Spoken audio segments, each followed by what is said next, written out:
মানুষ অনেক সময় যা বলে তা করে না, যা ভাবে তাও করতে পারে না, আবার যা করব বলে সিদ্ধান্ত গ্রহণ করে সেটাও করতে পারে না।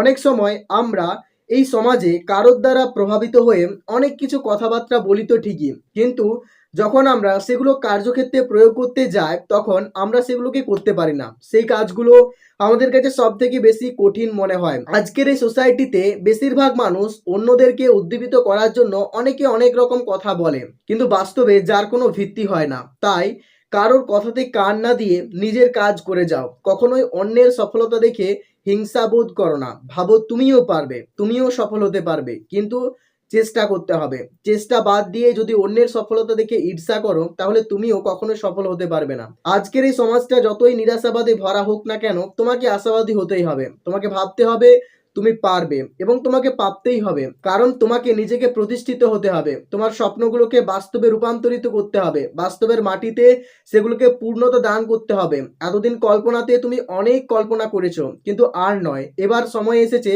সেগুলোকে বাস্তবে রূপান্তরিত করার জন্য। তোমার সামনে যে সমস্ত ছোটখাটো বাধা আসছে সেগুলোকে ওভারকাম করতে হবে নিজের সমস্ত শক্তি দিয়ে, এবং কখনোই হতাশ হয়ে পড়লে চলবে না। জীবনটা তো এরকমই, কখনো কখনো এমন কিছু পরিস্থিতি আসে যখন আমাদের জীবনের গ্রাফটা একেবারে নিচের দিকে চলে যায়, আর যখন জীবনের গ্রাফটা ডাউন চলতে থাকে ঠিক সেই সময়ে হতাশা প্রত্যেকটা মানুষকে গ্রাস করে থাকে। আর আমাদেরকে মনে রাখতে হবে যে আমাদের জীবনে হতাশা প্রবেশ করেছে মানেই আশার আলোটা সামনেই আছে।